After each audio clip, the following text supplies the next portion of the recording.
शिव और शंकर में क्या अंतर है। शिव सदा कल्याणकारी हो और शंकर सदा विनाशकारी। शंकर जी का काम है जब जब संसार पर अत्याचार और भ्रष्टाचार बढ़ेगा तब तब वो इस संसार पर पुनः विनाश का कार्य करेंगे। भूकंप, भूचाल, बीमारी, रोग, गृहयुद्ध ऐसी अवस्थाओं को फैलाकर इस संसार का पुनः परिवर्तन करते हैं। और जो है शिव परमात्मा इस संसार पर मानव के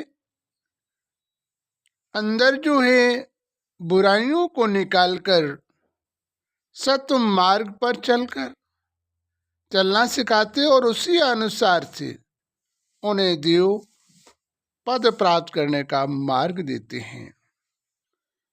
तो शिव है कल्याणकारी और परमात्मा है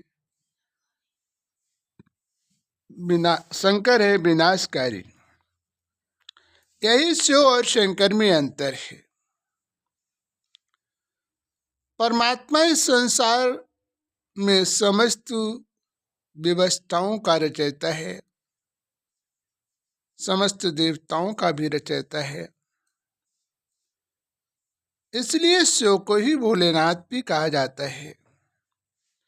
शिव पर धतूरा क्यों चढ़ा जाता है? धतूरा खाने से मनुष्य की मृत्यु भी हो जाती है, लेकिन वास्तविक देखा जाए तो क्या चढ़ाना चाहिए? परमात्मा कहते हैं अपने अंदर की बुराई को चढ़ा दो। जैसे आप किसी को अशब्द बोल दें तो वो आत्महत्या कर लेता है, तो परमात्मा कहते हैं कि आप इन बुरे विचारों को छोड़ दो, ये बुराई मुझे दे दो और सद्गुणों को धारण करो। जौ की वाली क्यों चढ़ाते हैं? जौ का त्रिकुट जाता तो करकता रहता है। तो वास्तविक हमें अपने जीवन में किसी को भी अशब्द बोल देते हैं, उसे जीवन भर खटकते रहते हैं। तो अपने शब्दों पर हम नियंत्रण करें, परमात्मा को सौंप दें। भगवान हम किसी को ऐसे शब्द ना बोले जो उसके जी पर सदा वो हमारे लेकर उसमें जो है चिंतन करता रहे। इस प्रकार से हम फूल चढ़ाते हैं, फूल से प्यार सभी करते हैं, कांटों से नहीं। बेल पात चढ़ाते हैं, बेल के पात में 3 पत्ते होते हैं, कर्ता, करण, करावनहार। डंठल परमात्मा शिव का सूचक चिन्ह होता है।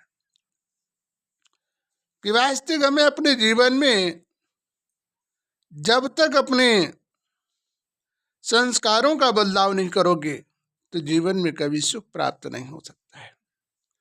बेल पात क्यों चढ़ाते? बेल के पात्र में 3 पत्ते हुआ करते हैं, ब्रह्मा, विष्णु, शंकर। डंठल परमात्मा शिव का सूचक चिन्ह होता है।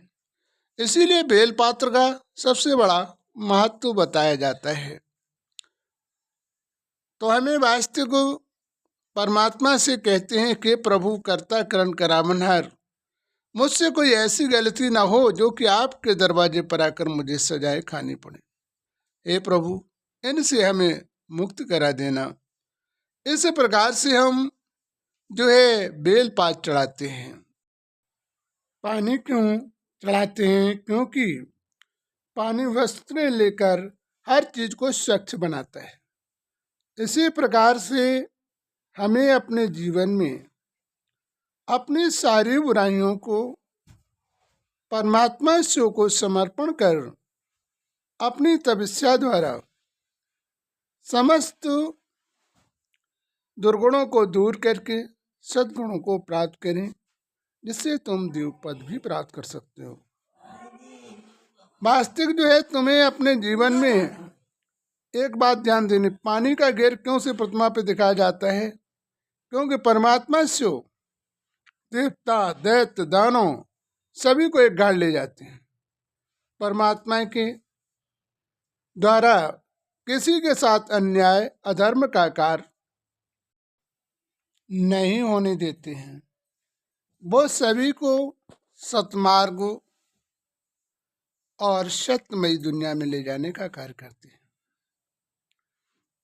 इस संसार पर चाहे मनुष्य हो चाहे देवता हो, कोई भी यदि गलती करता है, अपराध करता है, तो उसे उसका दंड भोगना पड़ता है। इस प्रकार से परमात्मा न्यायकारी है, सभी को न्याय दिलाता है।